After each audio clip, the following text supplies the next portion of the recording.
Hello, আজকে হচ্ছে আমাদের ৩ নম্বর ক্লাস।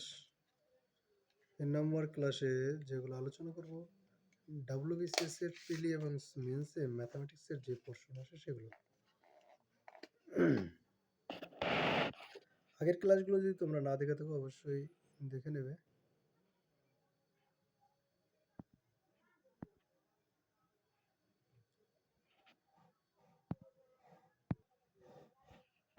আগে আমাদের কিছু অঙ্ক হয়েছিল, আজকে তার পরেরগুলো প্র্যাকটিস করব উইথ এক্সপ্লেনেশন এবং সূত্রগুলো এখান থেকে আমি করে দেবো। ঠিক আছে, কোন সূত্রটা কখন কাজে লাগছে সেগুলো বলে দেবো। আর এই অঙ্কগুলো একদম স্ট্যান্ডার্ড বাছাই করা অঙ্ক। 15 নম্বর কী বলেছে? 15 নম্বরটা এর আগের দিন হয়েছিল, পরেরটা করি। 16 নম্বর, প্রথম 11টি স্বাভাবিক সংখ্যার বর্গের গড় কত?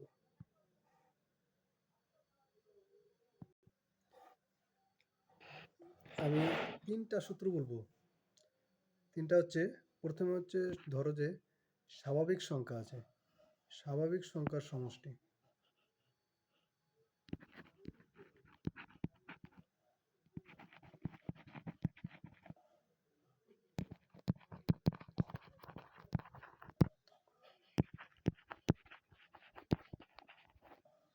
এর সূত্র হচ্ছে n × n + 1/2। এবার স্বাভাবিক সংখ্যাগুলোর বর্গের সমষ্টি।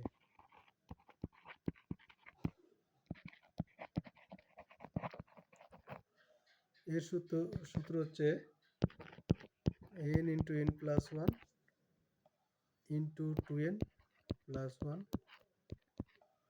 1/6। এবার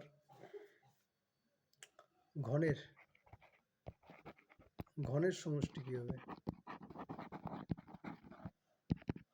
এই সূত্রটাই হবে, স্বাভাবিক যে যোগফল আছে এই সূত্রটাই হবে, কিন্তু তার একটা জিনিস হবে, সেটা হচ্ছে স্কোয়ার। এই পর্যন্ত ক্লিয়ার সবার? এবার যে জিনিসগুলো আসবে সেটা হচ্ছে স্বাভাবিক সংখ্যাটা কীরকম। স্বাভাবিক সংখ্যা মানে হচ্ছে, স্বাভাবিক সংখ্যা সম্পর্কে একটু বলি। স্বাভাবিক সংখ্যা কি, যাকে ইংরেজিতে বলা হয় natural number. What is natural number? Natural number কি?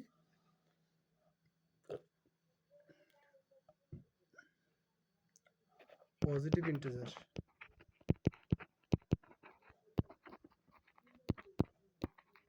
পজিটিভ ইন্টিজারকে বলা হয় ন্যাচারাল নাম্বার বা ধনাত্মক পূর্ণ সংখ্যা। ধনাত্মক পূর্ণ সংখ্যা।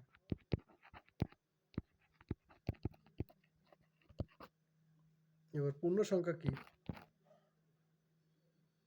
সেটা তোমাদের প্রশ্ন আসতে পারে যে পূর্ণ সংখ্যা কি।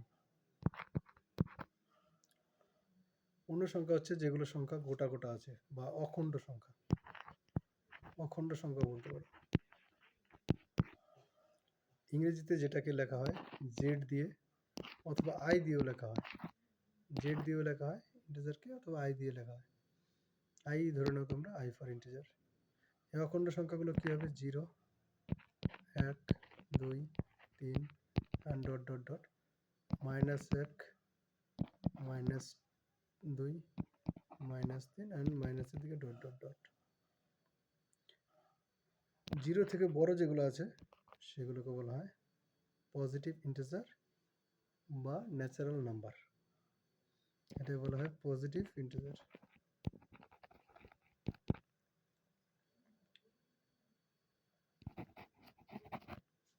ঠিক আছে,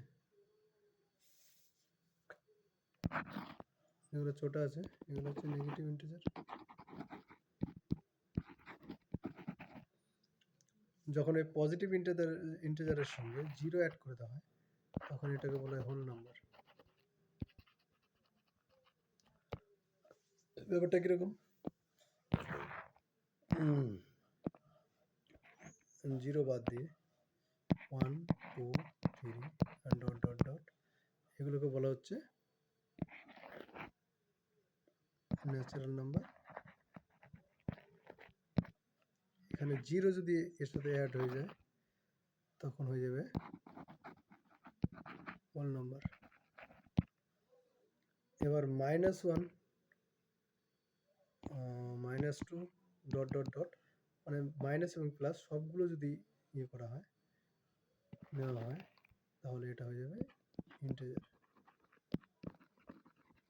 বোঝা গেল এই পর্যন্ত? দেখো তারপর যেগুলো আছে একটু রিভিশন করে নাও। কি কি লিখলাম, কোথায় কিসের জন্য, তোমরা সবাই নোট করে রাখবে এগুলো, কারণ এগুলো কনসেপ্ট নাম্বার সিস্টেমে খুবই জরুরি। এবার চলে আসি আমাদের মূল অঙ্কে।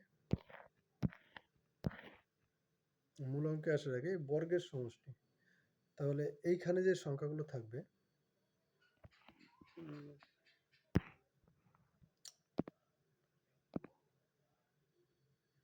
কালারটা চেঞ্জ, এইখানে যে সংখ্যাগুলো থাকবে 1 + 2 + 3 + 4 ডট ডট ডট, এই সংখ্যাগুলো যোগফল হচ্ছে এই সূত্র দিয়ে বের করতে হবে, n × n+1 দিয়ে।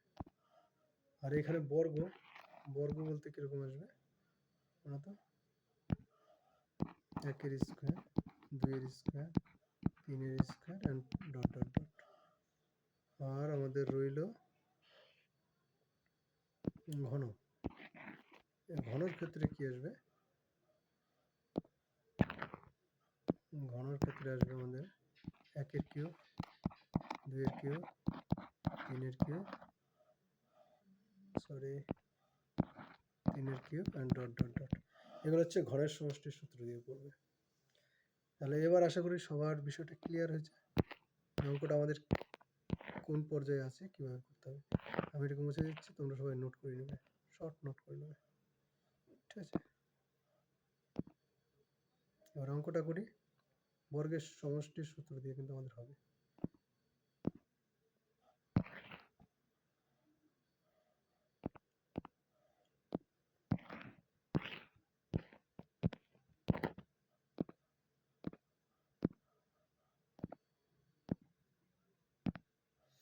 তাহলে বর্গের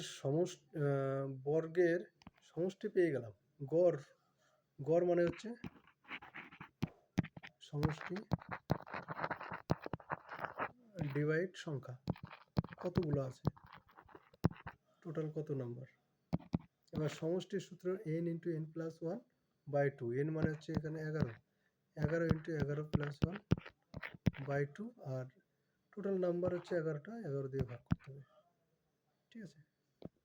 এর মানটা আমাদের চাই, তাহলে আমাদের চলে আসবে প্রথমে উপরে 11 × 12, আর নিচে 2 চলে আসবে, 11 × 2 নিচে কেটে গেল 6। তাহলে আমাদের সমষ্টি কিন্তু বের করতে বলেনি, গড় বের করতে বলেছে।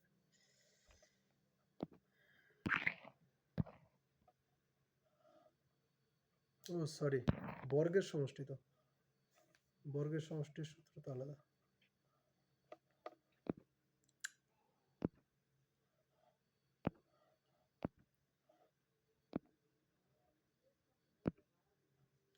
এখান থেকে আমাদের একটু ভুল হয়েছে। সমষ্টি, আমি ন্যাচারাল নাম্বারের সমষ্টির কথা ভেবে ফেলেছি, এখানে বর্গের সমষ্টি n × n+1 × 2n+1/6, আর টোটাল নাম্বার হচ্ছে এখানে 11 বা n। এর মান বসিয়ে দিলাম 11, আর 11 + 1 মানে হচ্ছে 12, আর 11 × 2 = 22, আর 1 = 23,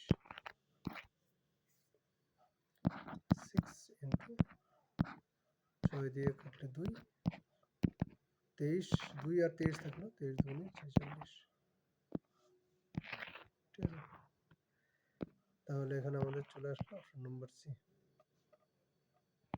নেক্সট অঙ্ক, 12টি স্বাভাবিক সংখ্যার ঘনের গড়।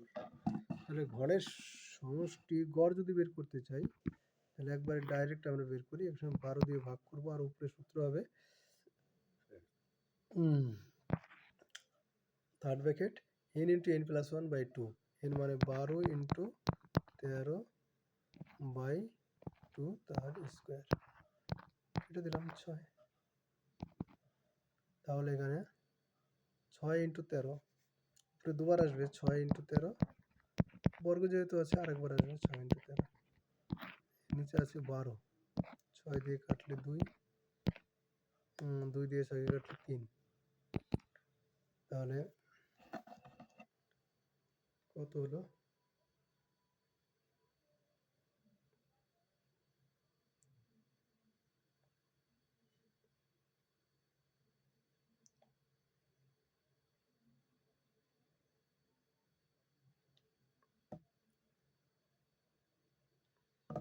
চলে আসে আমাদের 507, তাই কি না?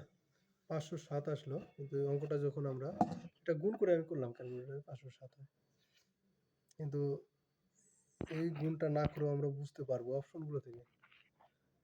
499, 507, 506, 501 কি করে বুঝবো দেখো?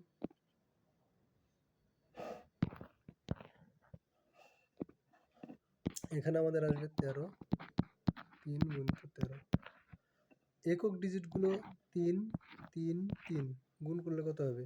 3 × 3 = 9, 3 × 27, মানে ইকুয়াল টু একক স্থানীয় অঙ্ক 7 আসবে। একক স্থানীয় শুধু গুণ করে আমরা পেয়ে গেলাম একক স্থানে 7 আসবে। অপশন নম্বর বি একমাত্র আছে যেটা একক স্থানে 7 রয়েছে। বোঝা গেল? তাহলে অপশন থেকে আমরা আর গুণ করার দরকার নেই। 13 13 169 × 3 অতটা গুণ করলে 507 চলে আসবে, কিন্তু গুণ করার দরকার নেই। গুণ না করে আমরা দেখেই বলতে পারবো, এখান থেকেও দেখে বলতে পারবো, এখান থেকেও আমরা বলে দিতে পারবো দেখে। 3 × 3 = 9, 3 × 27, মানে শেষের 7 আসতে হবে, একটা অপশনই আছে। তারপর বলছে কোনো ক্লাসে 40 জন ছাত্রের গড় বয়স 16 বছর, 17 বছর বয়সী এক ছাত্রের স্থানে অপর এক ছাত্র ভর্তি হওয়ায় ছাত্রদের বয়সের গড় 15.875 বছর। নতুন ছাত্রের বয়স কত বছর হবে? ঠিক আছে,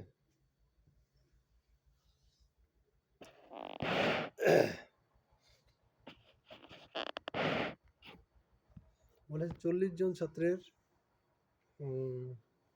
গড় বয়স হচ্ছে 16 বছর।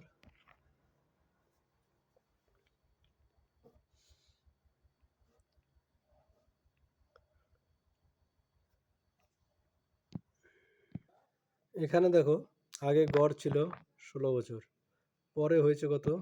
15.875, দুটোকে করে দেবো বিয়োগ, বিয়োগ করলে আসলে 1.125 বা 0.125, বিয়োগ করলে এটা যখন আসলো 0.125, কত জনের বয়স কিন্তু মানে কমে গেল, সবার গড় বয়স কিন্তু কমে গেল, তাই না? এবার 40 জনের গড় বয়স কমে যায়, আমার টোটাল কত বছর কমে যায়? তাহলে 0.125কে গুণ করে দাও 40 দিয়ে, সেটা আমার চলে আসলো হচ্ছে পয়েন্ট, আর 125 500, 3 ঘর পর দশমিক, মানে ইকুয়ালটা চলে আসলো 5 বছর। 5 বছর কিন্তু অল ওভার কিন্তু 5 বছর কমে গেছে। তাহলে 17 বছরের যিনি চলে গেল তার থেকে 5 বছর কম একজন ব্যক্তি কিন্তু, মানে 17 থেকে বিয়োগ করে দেবো 5, তাহলে আমাদের চলে আসে 12। তাহলে 12 বছর বয়সী একজন কিন্তু আমাদের এসে এন্ট্রি করেছে, যেখানে 17 বছরের একজন কিন্তু বেরিয়ে গেছে। ঠিক আছে, বোঝা গেল? নেক্সট, এক ক্লাবের 20 জন সদস্যের মধ্যে 40 বছর বয়সের এক সদস্যের মৃত্যু ঘটে, এর পরিবর্তে অপর এক সদস্য যোগ দিলে গড় বয়স 1 বছর বৃদ্ধি পায়। তাহলে 1 বছর যেহেতু বৃদ্ধি পেয়েছে, তাহলে 20 জনের 1 বছর মানে 20 বছর বৃদ্ধি পেয়েছে। আগে 40 বছর ছিল, 20 বছর বৃদ্ধি পেতে গেলে তাহলে ওর নিশ্চয় 60 বছরের একজন দরকার, তাই না? 60 বছরের একজন দিয়ে রিপ্লেস করা দরকার, তাহলে 60 বছর হচ্ছে এটা। 8 জন ব্যক্তির গড় বয়স 2 বছর বৃদ্ধি পায় যখন 8 জন ব্যক্তির গড় বয়স 2 বছর বৃদ্ধি পাবে, মানে 16 বছর বৃদ্ধি পাবে, তাই তো? 24 বছর বয়সের এক ব্যক্তির পরিবর্তে অপর এক ব্যক্তি যোগ দেবে। তাহলে আগে ছিল 24 বছর, তার সঙ্গে 16 বাড়তে হবে, তাহলে স্বাভাবিক ব্যাপার 40 বছর হতে হবে। নতুন ব্যক্তির বয়স হতে হবে 40 বছর। বোঝা যাচ্ছে তো অঙ্কগুলো? 8 জন ব্যক্তির গড় ওজন 2.5 কেজি বৃদ্ধি পায়। 65 কেজি ওজনের এক ব্যক্তির পরিবর্তে অপর এখানে বৃদ্ধি পেয়েছে। তাহলে 8 জনের যদি 2.5 বছর বৃদ্ধি পায়, তাহলে 8 দুগুণে 16, 16 আর 4 20 বছর, মানে 20 কেজি ওজন কিন্তু বাড়াতে হবে। তাহলে 65 তার সঙ্গে যোগ, তাহলে আমার 65 যোগ করলে আমাদের চলে আসবে 85। হ্যাঁ, এখানে কোনো অপশন আসে, অপশন নম্বর বি 85। ঠিক আছে। 10টি সংখ্যার গড় হচ্ছে 15, আরও একটি সংখ্যা যুক্ত করলে সংখ্যাগুলির গড় 1.5 হয়। নতুন সংখ্যাটি কত? আগে ছিল গড় 15, ঠিক আছে, এখন তাহলে গড় হয়েছে 16.5। তাহলে গড় মানে 16.5 কিন্তু হয়ে গেছে। আর 10 জনের গড় 1.5 করে বাড়িয়েছে। 10 জনকে যদি আমরা 1.5 করে বাড়াই, তাহলে এখানে 15 বছর। তাহলে 15 বছর বাড়ালো দলের, আর নিজের তো 16.5 আছে, তাহলে 16.5 আর 15 31.5 হবে, ঠিক না? 31.5 বছর। তারপরে 23 নম্বর, একজন ছাত্র স্কুলের 4টি পরীক্ষার অঙ্কে গড়ে 35 নম্বর পেয়েছে। 4টি পরীক্ষায় গড়ে 35 নম্বর পেয়েছে, ঠিক আছে। বার্ষিক পরীক্ষায় কত নম্বর পেলে তার গড় হবে 40? গড় 40 হয়ে যাবে, মানে হচ্ছে 5 নম্বর পরীক্ষায় কিন্তু 40 ওর আছেই। আর বাকি যে নম্বরটা এই 35 ছিল, এখানে 5 নম্বর বাড়িয়েছে 4টি পরীক্ষায়, মানে 20 কিন্তু বাড়িয়েছে। 20 নম্বরটা বাড়ানোর কাজে লেগেছে, তারপরে ওই 40 কিন্তু আমার রয়ে গেছে গড়। তাহলে এখানে 20 বাড়িয়ে দাও, তাহলে হয়ে গেল 60। Option number D. একজন ব্যাটসম্যান 20তম ইনিংসে 110 রান করায় তার ইনিংসের গড় পূর্বের তুলনায় 4 বৃদ্ধি পেয়েছে। 20তম ইনিংসের পর তার রানের গড় কত হয়েছে?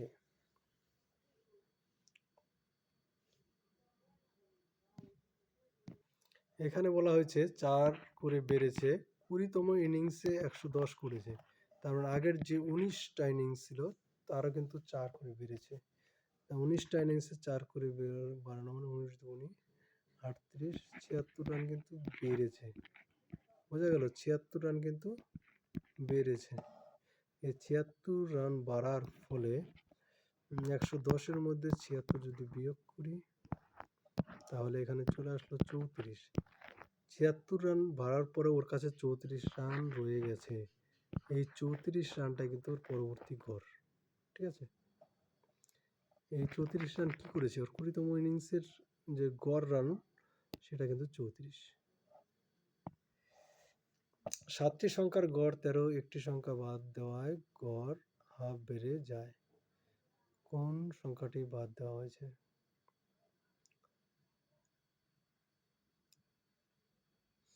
7টি সংখ্যার গড় হচ্ছে 13, তাহলে 7 91। এবার একটি সংখ্যা বাদ দেওয়া হয়েছে, তাহলে থাকলো হচ্ছে সংখ্যা, এবং গড় বেড়ে গেছে 6। গুণ করে দাও, কত হয়?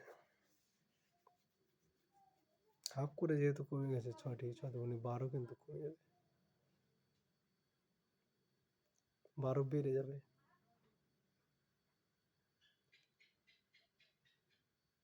যাই হোক, এটা গুণ করলে কত পাওয়া যাচ্ছে? 3 3 4 18, 19 20 21, তারপর দশমিক হবে 2 81। তাহলে 91 থেকে 81 যখন বিয়োগ করব, আমাদের চলে আসবে 10। তাহলে 10 কিন্তু বাদ চলে গেছে।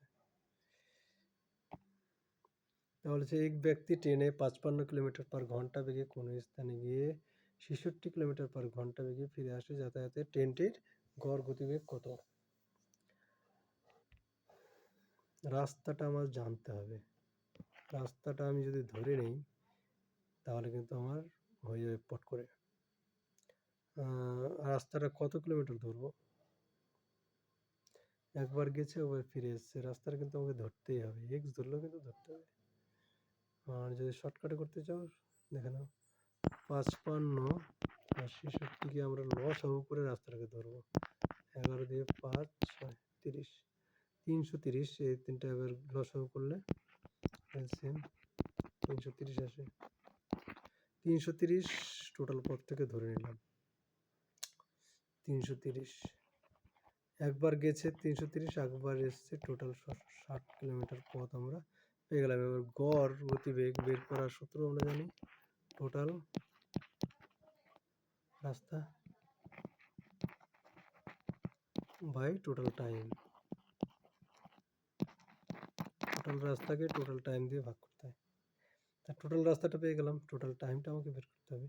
যাওয়ার সময় 55 কিলোমিটার পার ঘন্টা বেগে যখন গেছে, তখন 330 কিলোমিটার পথ যেতে ওর কিন্তু কতক্ষণ সময় লাগবে? 6 ঘন্টা যাওয়ার সময়। ফিরে আসার সময় লাগবে ওর 5 ঘন্টা, টোটাল সময় লাগবে 11 ঘন্টা। 660কে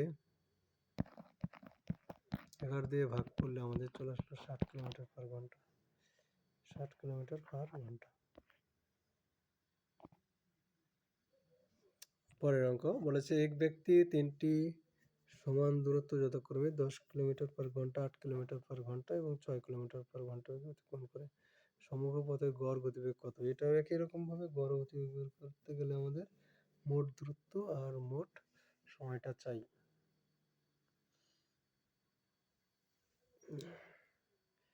তিনটি সমান দূরত্ব বলেছে, 10 কিলোমিটার, 8 এবং 6। তাহলে সমান দূরত্বটা আমরা ধরে নেই, কত ধরবো? আবার সেই লসাগুটাকে ধরে নেব যাতে তাড়াতাড়ি হয়। দেখো মনে মনে যদি করতে পারো, 10, 8 এবং 6, চলে আসলো হচ্ছে 120 আসবে সম্ভবত। তো করে দেখি, 8 তো যায় না, 20, 6 20, অত হবে 120। তাহলে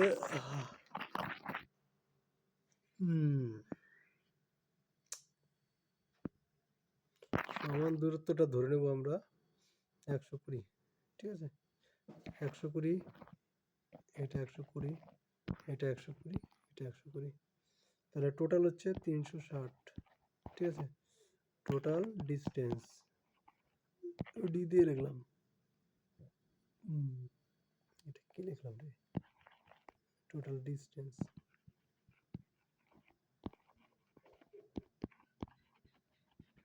টোটাল ডিস্টেন্স 360 কিলোমিটার।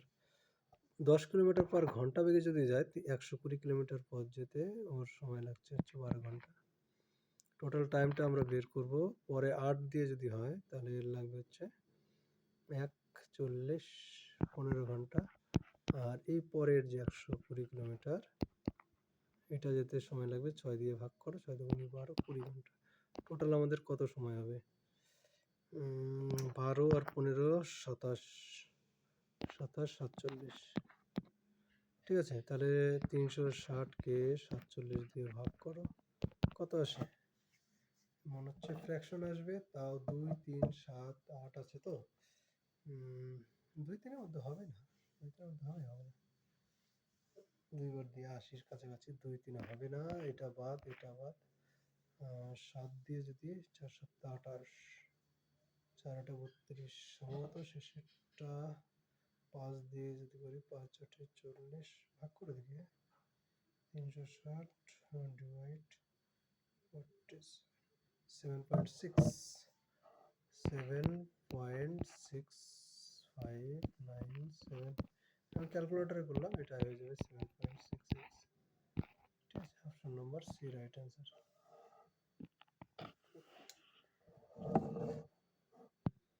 নেক্সট অঙ্ক বলেছে, এক ব্যক্তি সমগ্র যাত্রাপথে প্রথম 40 কিলোমিটার পথ 20 কিলোমিটার পার ঘন্টা বেগে, পরবর্তী 30 কিলোমিটার পথ 10 কিলোমিটার এবং শেষ 50 কিলোমিটার পথ 50 কিলোমিটার পার ঘন্টা বেগে গেছে। তাহলে টোটাল আমার দেখো এখান থেকে গড় গতিবেগ ইকুয়াল টু চলে আসবে total time, total distance by total time.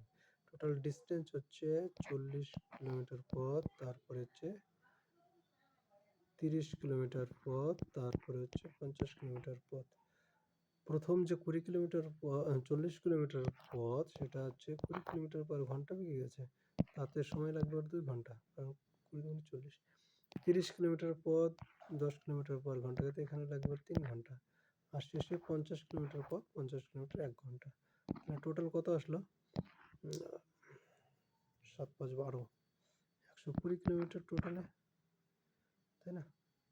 R total time হচ্ছে 6, ভাগ করে দাও 6 দুগুণে 12, 2 20 হয়। তাহলে option number B right answer. 29, এক ব্যক্তি সমগ্র যাত্রাপথে 4-এর 5 অংশ 15 কিলোমিটার পার ঘন্টা বেগে, 2-এর 15 অংশ 8 কিলোমিটার পার ঘন্টা বেগে এবং বাকি 5 কিলোমিটার পার ঘন্টা বেগে অতিক্রম করে। সমগ্র যাত্রাপথে তার গড় গতিবেগ কত? অংশ আছে, অংশ থেকে যেতে হবে, একটু অঙ্কটা পয়েন্ট আসবে, যে করে দেখা যাক। দেখো, প্রথম অংশ হচ্ছে 4-এর 5, পরের অংশ হচ্ছে 2-এর 15, তাহলে এই টোটালটাকে বের করি। তাহলে 15, 3 4 12 যোগ 2 14/15। তাহলে আমার থার্ড অংশ এটা হয়ে যাবে 1-এর 15। ঠিক আছে, তাহলে 4-এর 5, 2-এর 15 এবং 1-এর 15 তিনটে অংশ রয়েছে।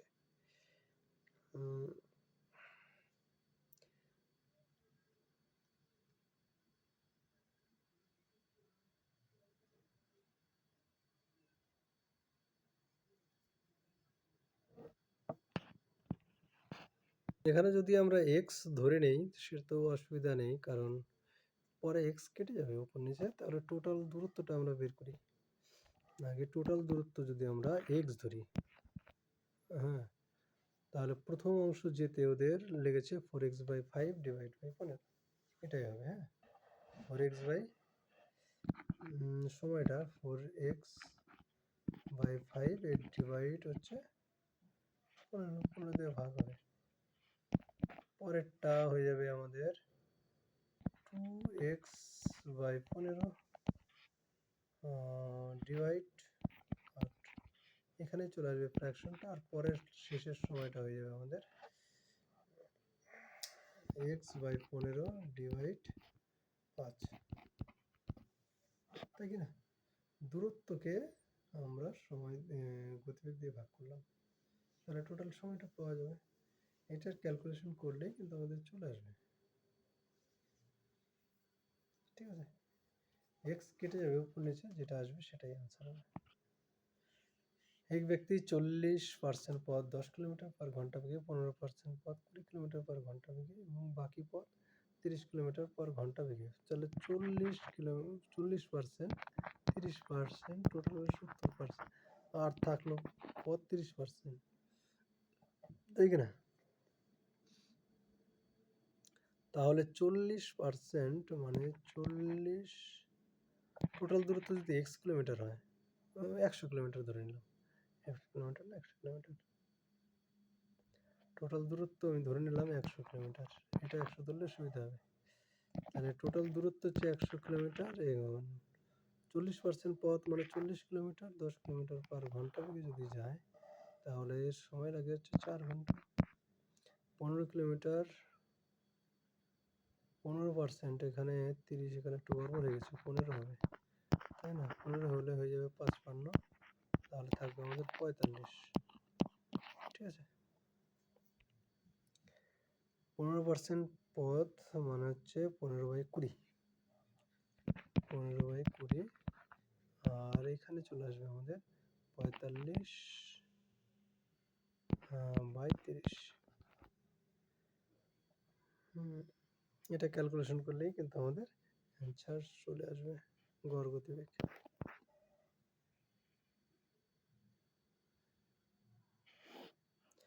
থ্যাংক ইউ সবাইকে, আজকে এই পর্যন্তই। অবশ্যই ভিডিওটা লাইক করবে এবং চ্যানেলকে সাবস্ক্রাইব করে বন্ধুদের মাঝে শেয়ার করে দেবে।